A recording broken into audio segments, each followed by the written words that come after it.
Hello.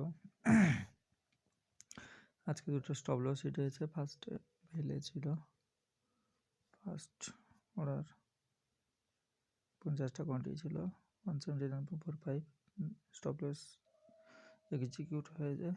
Next পরেরটাও stop loss hit হয়ে যায়, তারপর আইপিএল নেওয়া হয়। ওকে, ডিচারেবল প্রফিটে লাস্ট টাইমে যখন এসছে তখন আর কিছু হয়নি। ওকে, আর এমনি ঠিক আছে। স্টপ লসটা নেওয়াটাই প্র্যাকটিস করতে হবে, আর কিছুই ব্যাপার নয়, এইটাই ব্যাপার। ঠিক আছে, পরে মুখটা দিয়েছে বাইং মার্কেট ছিল, মার্কেট ভোল্টেজ চলছে, এটা নেই, এই হচ্ছে ব্যাপার। বেস্ট এটা আমার একটু স্টপ লসটাকে নিয়ে যেতে পেরেছি, ব্যাস। ওকে।